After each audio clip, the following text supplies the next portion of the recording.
You have never paid a single dime to use Facebook, Instagram, Google Maps, or that random weather app currently sitting on your home screen. Not 1 cent. You download them for free, you use them for free, and you update them for free. Yet the companies behind these applications are some of the wealthiest and most powerful entities in the entire history of human civilization. It sounds completely absurd when you say it out loud. Historically, the richest people on Earth sold physical things. Oil barons sold oil. Railroad tycoons sold train tickets. Henry Ford sold cars. You paid them money, and they gave you a product. That makes sense. But how exactly do you build a trillion-dollar empire by giving away your core product for completely free? You have probably heard the tired tech industry cliché that everyone repeats at dinner parties to sound smart. They sip their wine and say, if you are not paying for the product, you are the product. You nod, you agree, and then you go right back to scrolling through short-form videos.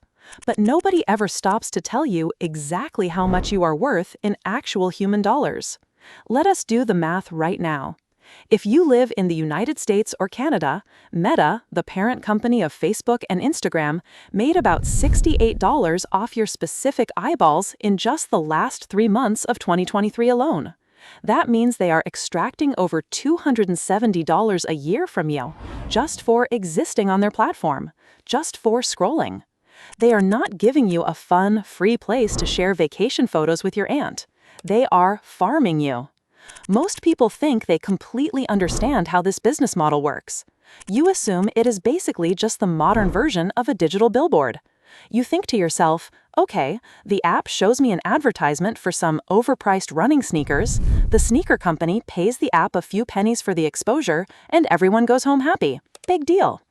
You feel completely reasonable for believing this because that is exactly how television, radio, and magazines have worked for over a century.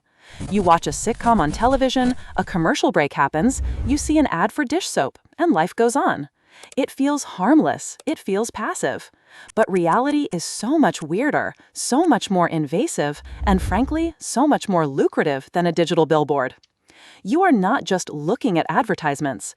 You are actively building a psychological profile of yourself, stroke by stroke, tap by tap, and handing it over to absolute strangers.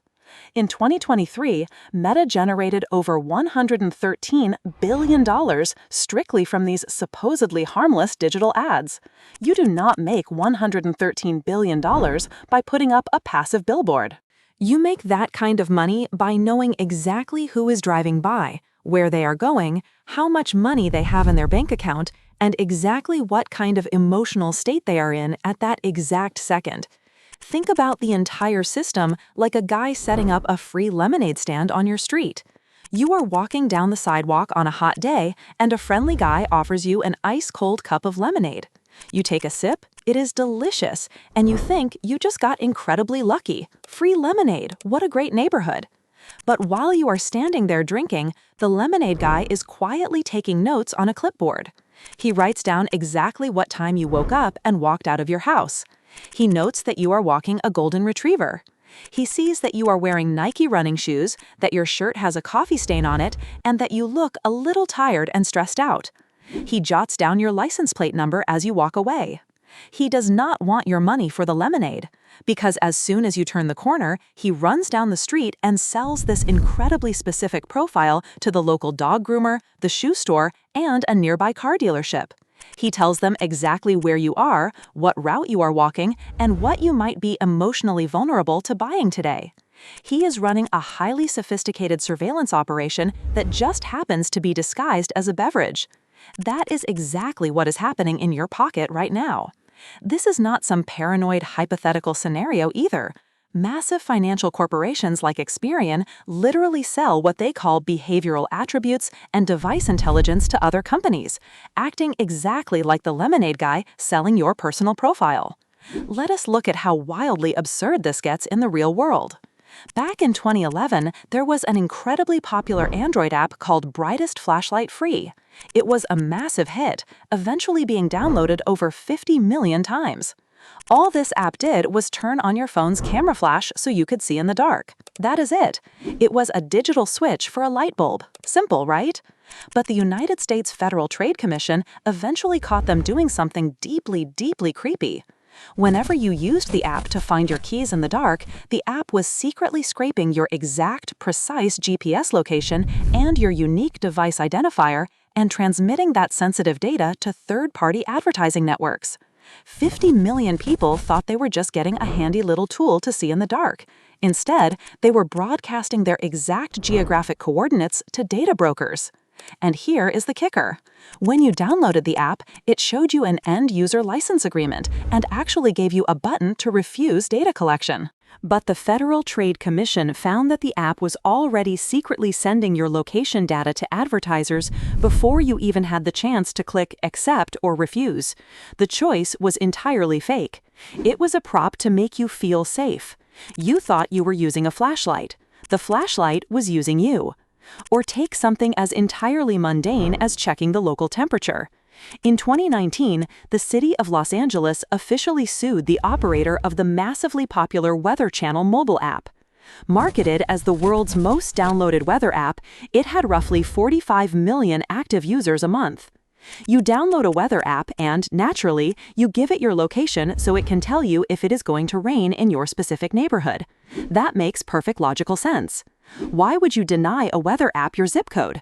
But prosecutors found that the app was allegedly tracking users every single step, every minute of every day, and selling that precise location data to at least a dozen different websites for targeted ads.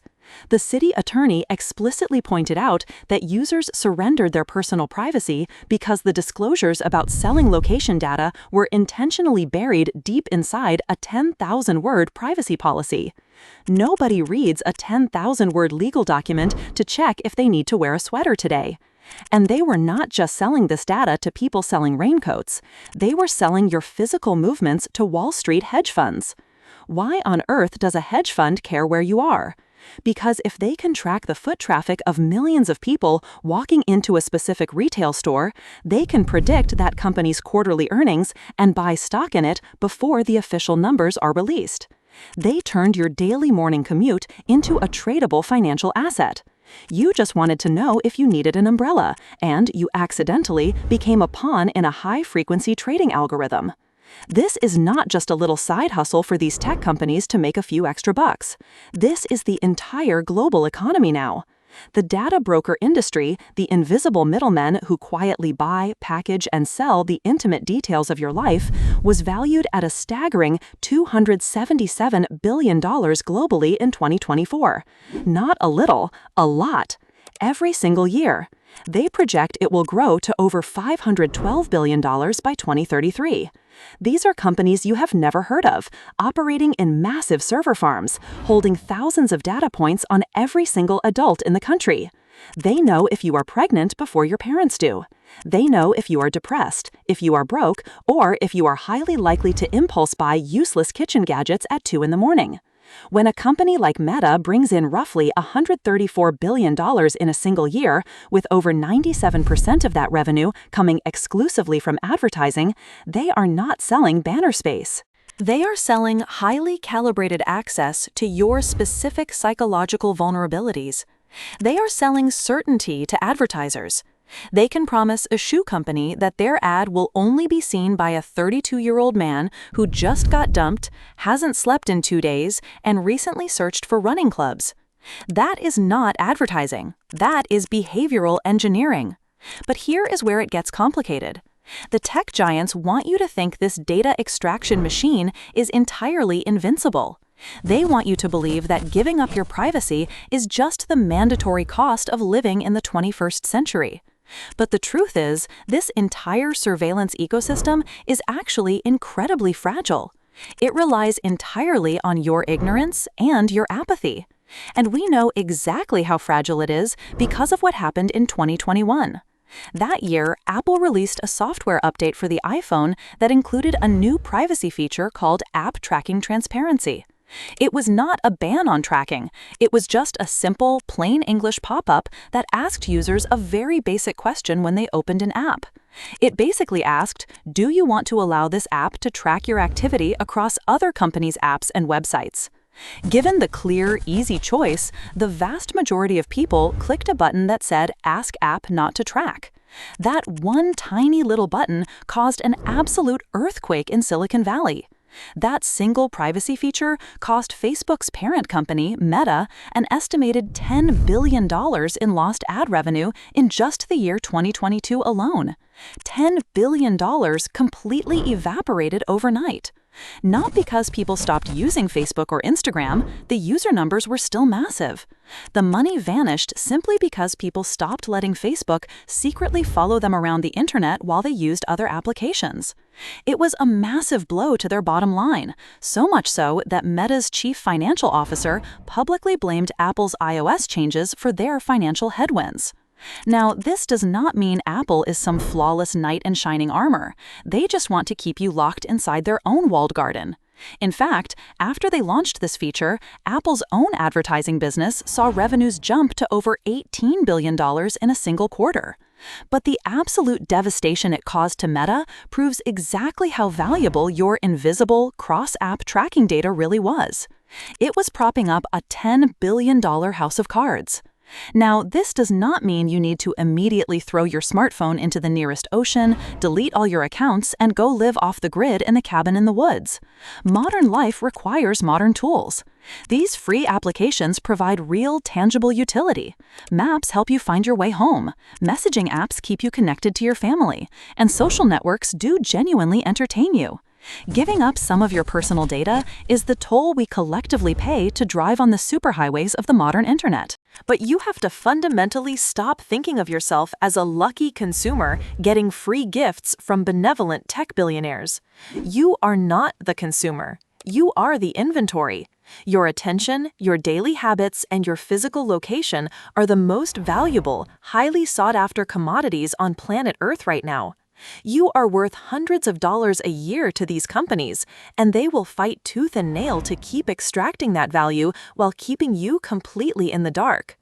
The next time you tap install on a fun, free little game, a helpful productivity tool, or a weather radar, remember one absolute truth. You do not download free apps. Free apps download you.